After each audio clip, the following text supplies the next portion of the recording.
G'day, Chief. Welcome to the Inner Chief podcast and this special episode, which we call The Mini Chief.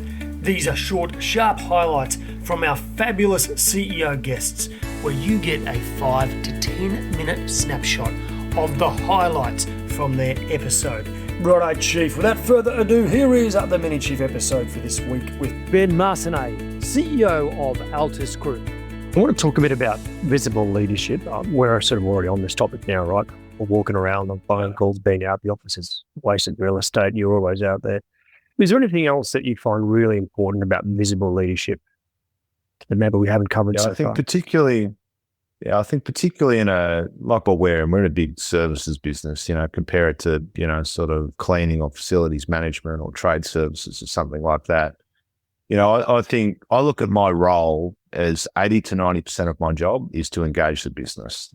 That is my job. The rest of it, will come from wherever. And, the reality of what that looks like is that you're going to places that you wouldn't ordinarily go, and you're speaking to people that you wouldn't ordinarily speak to. You're going out to some rural site, you're going out to the Carmichael rail mine in the middle of Queensland, nowhere, or you're getting dragged to the middle of some place I can't even pronounce in New Zealand, and you're standing on the side of the road with traffic controllers, team leaders, real people. These are the real people that build economies and build countries, right? And you're just standing out there, and I'm not there with a survey asking them to rate Altus out of 5 or anything like that. I'm there talking to them, getting them to share their stories with me. Like, how did you come to work here? What's your background, family life, all of that. And you're creating this sort of connectivity where people start to see that you are just a real normal person. And we encourage all of our leaders to do this across the business. Like, it's a KPI in the business. You have to go out on the road for half a day and be in and amongst your business. And you don't go with the guy that have known for 10 years who works for us or whatever. You go someone that you've never met and go and spend time with them, and you help to show people that, we are just normal people, and we do genuinely appreciate the work that the TCs do. None of us are here without them, right? You've got to go and let them be heard, show them appreciation, and recognize the good stuff that they do. I think, a big part of visible leadership is separating this idea of reward and recognition. I think everyone puts them together all the time, and to me, they're two vastly different, vastly separate things. And I think recognition is a huge part of being a strong and visible leader, and we push that a lot inside of the joint. Can you just tell me the nuance of how you separate? I agree with you, they're separate, but how do you view it in more depth?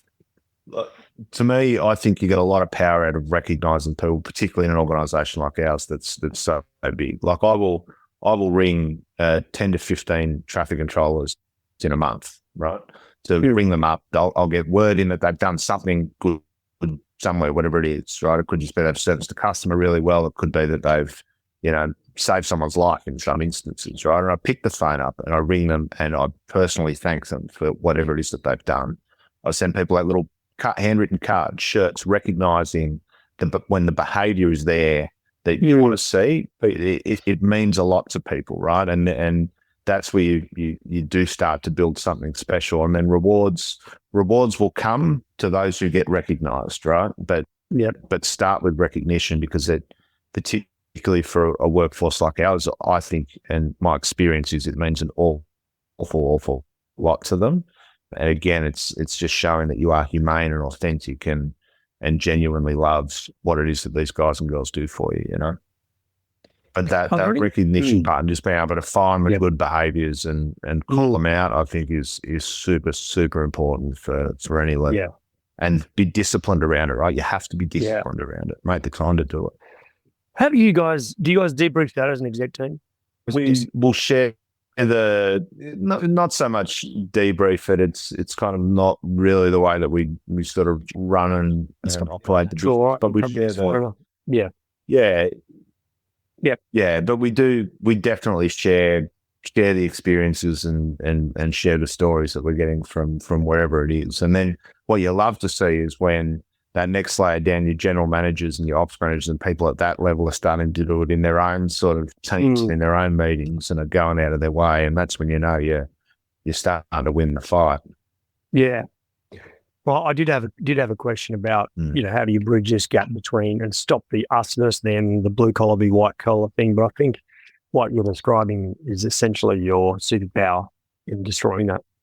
Yeah, that's exactly it. You got to be amongst them, and you got to show the phone calls. So anyone in the organisation can ring me anytime. Like if the traffic controller rings me, I'll ring them back. If they've taken the time out of their day to phone call, I'll pick up the phone and talk to them and just palm it off to the HR manager or anything like that. Yeah, sure.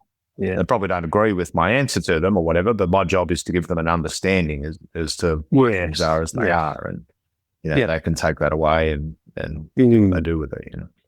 Creates such a powerful folklore on the front line that I can just call the CEO, and he does take my call.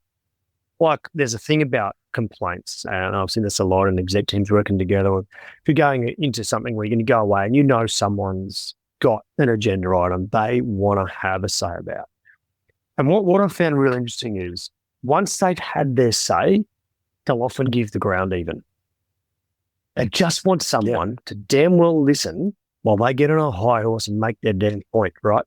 And it's the fact they're not being listened to, or at least told, I get your point, it is a good one, but sorry. Go right back to chapter 1, Greg. Exactly. Chief, there you have it for this week with our mini Chief episode. All the links can be found at chiefmaker.com/361. Chief, one of the biggest challenges in all leadership roles is how to influence stakeholders. The difficult, the easy, the elusive, all sorts of stakeholders, board members, executive teams, clients, suppliers, the media, the community. And if you want the definitive guide on how to think about it, how to set yourself up and prepare for it, how to run through and map your stakeholders, and how to finally influence with integrity, go to chiefmaker.com/stakeholder for a fully editable PDF guide on mastering stakeholder influence. That's chiefmaker.com/stakeholder. And if you would like to stay in touch and hear all about some of the best resources you can find anywhere in the world to improve your performance at work, go to chiefmaker.com/subscribe. Now, Chief, if you're yet to rate the episode and subscribe, I hope you'll do so soon. It helps others see the magnificent value that the chiefs and gurus bring to their life and career. So make sure you hit subscribe on your podcast app now, give it a 5-star rating if you think it's worthy, and leave a short review about your favourite episode. Righto, Chiefs, as always, remember to stay